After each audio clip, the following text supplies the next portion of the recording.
हदीस शरीफ की राजी कले और मुसलमान दने को हर को मजलिस कर दी फरिश्ता व तला के राशि और तवई त्विबता व त्वाबा मशाका व तबव्वअत मंजिलन फिल जन्नह तडीर मुबारक के इस बात से मंदिर जब बख्तवर दी और देर मुबारक थी और ताब अखल तो बहु जवानी और जन्नत के सामने बांधे तैयार और इज्जतमंद रहा मजलिसुन दी नज़लत अलैहिमुस सकीना अदा से मजलिसुन बांधी दल्ला तला खुसूसी रहमतुन नाज़िली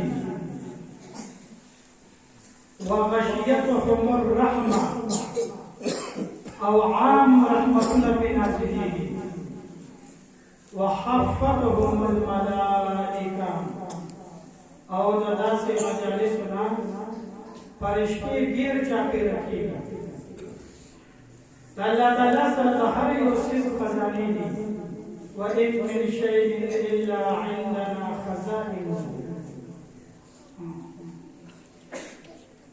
आसमानों में फरिश्तों ने ढक दी हदीस पाक के राजी हुई आसमान की दयो उल्लेश पर मिकदार से खाली नश्तरे के पहावे के फरिश्ते भी सो पर रुको के, सो पर क़ियाम के, सो पर सजदा के। न द खत्म कुरान को मुकम्मल दे इज़ा खतम अल-अब्द अल-कुरान सल्ला अलैहि इंद खतमिही सित्तून अल्फ मलक।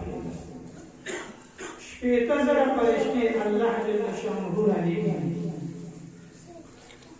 और खत्म के शरीक मुसलमानों का पारा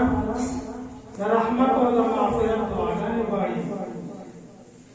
खाना काबीर का मुकाबिल पौवम आसमान की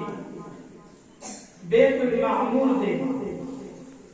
हदीस पाक के राजी और यहाँ में बैतुल मामूर नाम रोजाना अविया ज़रा फरिश्ते तवाफ करें और कभी फरिश्ते की योजन तवाफ होगी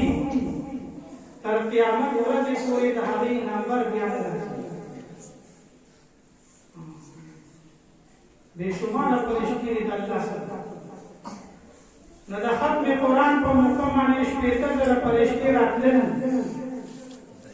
और मजमी नगियर चापे रखे दल अदे जमंगा ईमान दे अदे जमंगा यकीन दे दादा अल्लाह के नबी इरशाद दे और ब्या फरमाई मन खतम अल-कुरान अव्वल अन-नहारी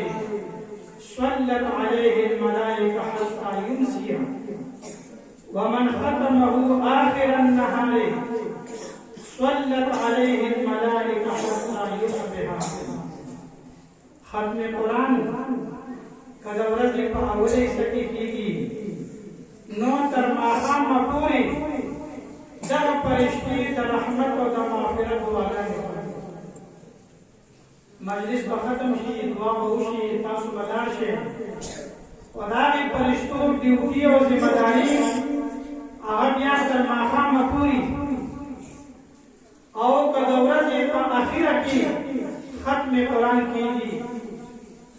नो तर सहारा पूरी दर फरिश्ते खत्म कुरान के शरीक मुसलमानों का पारा दर रहमत और दर माफ़िरत वाला है। दर मुकाम माकुल खतमतिन दावतुन मुस्तजाबा। खत्म कुरान पर मुकम्मल दुआएं तबलीगी मशहूर रिवायत है हज़रत अनस रज़ियल्लाहु अन्हु का मामूलो खत्म कुरान पर मुकम्मल अगफल अहल आयात का जमा कर और फरमाए दे कि नन ज़मान का कुरान खत्म दे और माद अल्लाह के नबी सल्लल्लाहु अलैहि वसल्लम ने औदीदे दी कि खत्म कुरान पर मुकम्मल दे अल्लाह ताला दुआ ने इज्जतमंद और दासी मजलिस की पशरकत मानी खुशाली दिल प्रकार की दर ईमानी मजलिसों ने दी दासी मजालिसों के शिरकत सरा दे ईमान तजदीद की ईमान की ज़्यादवाले राते वइज़ा ज़ुकिरल्लाहु वजिलत कुलूबुहुम इज़ा ज़ुकिरल्लाहु वजिलत कुलूबुहुम वइज़ा तुलियत अलैहिम आयातुहु ज़ादतहुम ईमाना। अल्लाह नून अबिस्तरेशी दो मुसलमान फजलती अल्लाह खूब राशि और कल के बदमाने कुरान तिलावत की दी नदद पर ईमान की ज़्यादवाले राशि दाद सहाबों सिफत थे द मुमिनीन सिफत थे कल के अल्लाह नून अबिस्तरेशी जड़ी वरपी दी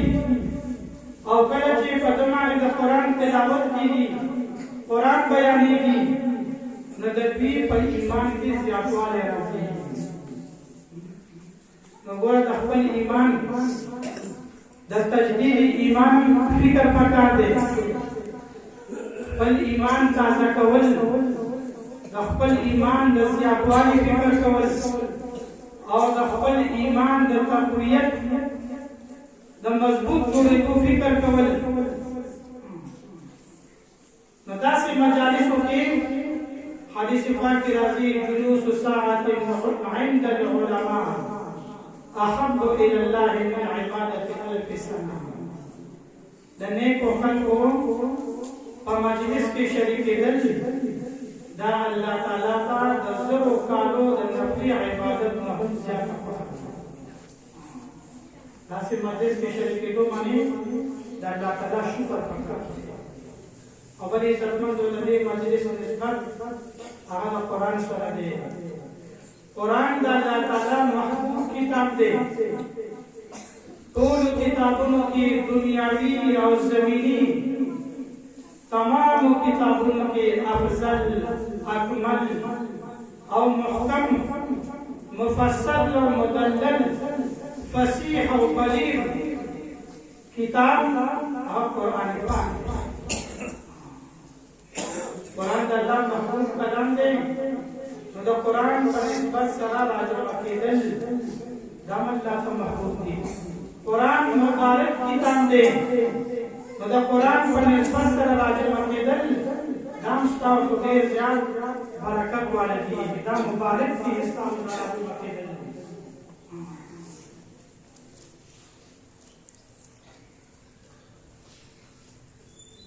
آسمانی سورت کتابونه عزتمندو نازل شوي دي. تورات او انجیل او زبور دغه شان صحائف په ټولو کې د الله نبی فرمایي ان احسن الكتاب کتاب الله. ټولو کې ښایسته کلام ان خیر الکلام کلام الله. په ټولو خبرو کې ښایسته خبرې پټولو کتابونو کې ښایسته کتاب هغه الله کتاب دی او د الله کلام دی. آسماني کتابونه چې څومره نازل شوي دي تورات او انجیل او زبور دا صرف د الله تعالی کتابونه دي. آسماني کتابونه دي. دا کتاب الله دي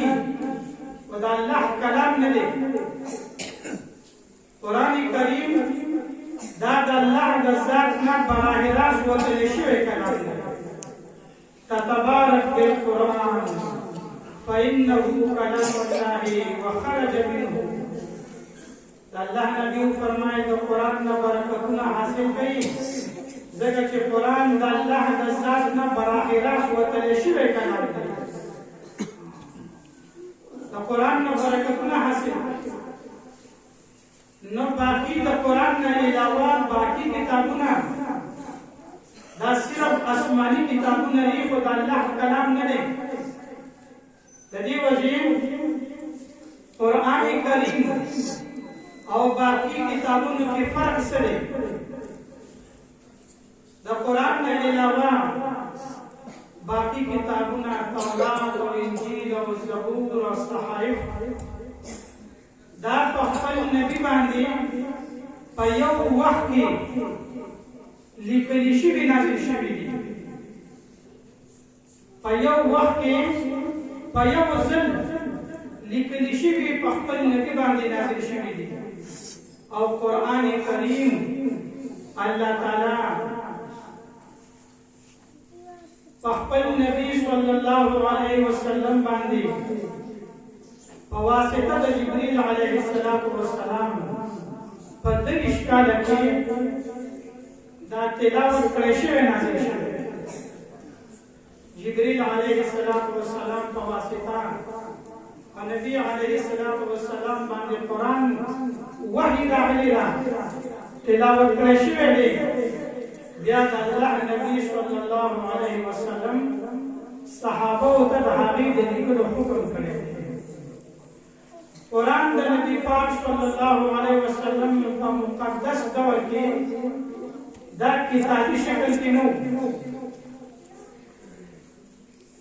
وحی منازلې دا الله نبی صلی الله علیه وسلم د صحابه ته حکم کولو. کاتبین وحی تعداد تر 40 پورې وو. هغوی به هغه د قرآن آیتونه د ونو په پاڼو باندې د کجورو په شاخونو باندې په سرمن باندې په اډو کې باندې او په ګټو باندې دا د قرآن آیتونه به لیکل د نبی علیه السلام په مقدس دور کې قرآن دغه چیزونه باندې لیکل شوي او بیا به هر چا د هغې نه تلاوت هم کول. د سیدنا ابوبکر صدیق رضی الله عنه دور خلافت کې ډېر مسائل پیدا شو. یو اهمه مسله پکې دا وه چې قرآن دې راجمع کړی شي، هسې نه چې چېرته قرآن ضایع نه شي. نو د سیدنا عمر فاروق رضی الله عنه او د ابوبکر صدیق خپل منځ کې مشوره وکړه او په مشورې سره د زید بن ثابت انتخاب چې دې قرآن راجمع کړي. حضرت زید بن ثابت رضی الله عنه ډېر په احتیاط سره قرآن آیاتونه راجمع کول او د سیدنا ابوبکر صدیق او د سیدنا عمر فاروق رضی الله عنه د هغې تصدیق اخیستو او دا شان د دوو ګواهانو په ګواهۍ سره به آیاتونه هغه لیکل.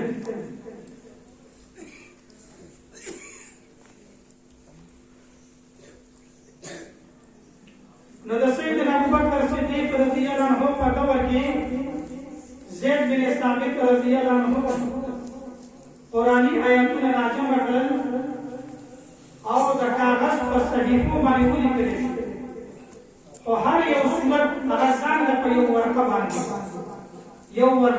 ځان ته د سورتونه لیکل شوي. بیا د سیدنا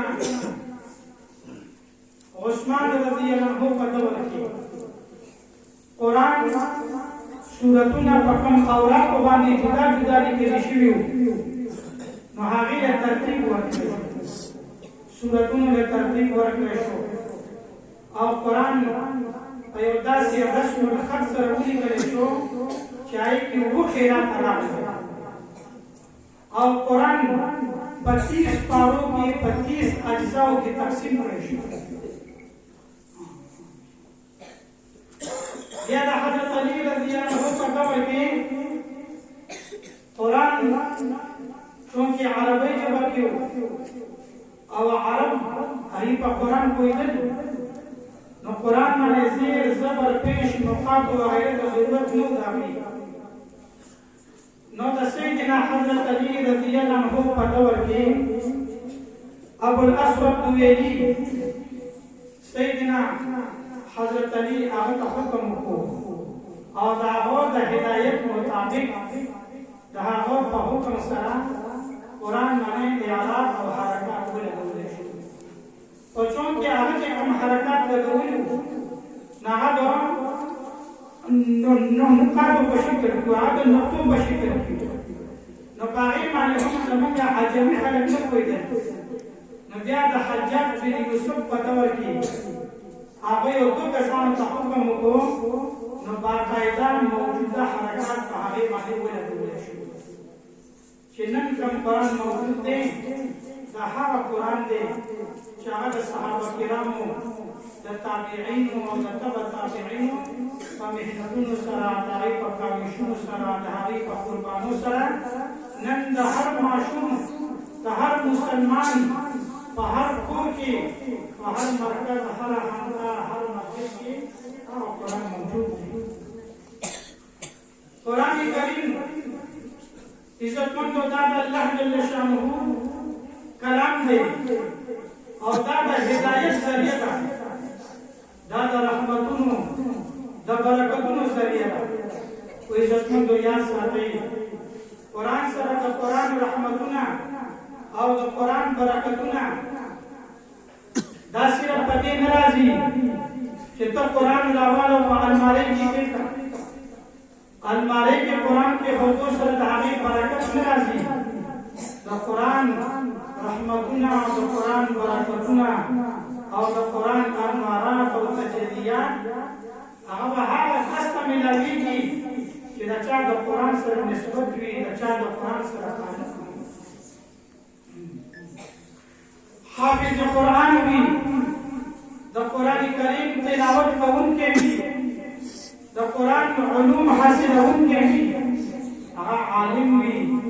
هغه حافظ وي هغه د قرآن خادم وي کم از کم هغه د قرآن اورېدونکی وي د الله نبی صلی الله علیه وسلم فرمایي کن عالما او متعلما او مستمعا او خادما ولا تكن الخامسة فتهلك د قرآن عالم جوشا د قرآن طالب جوشا یا د قرآن اوریدونکی جوشا یا د دې خلکو خادم جوشا او پنځم مه جوړېږه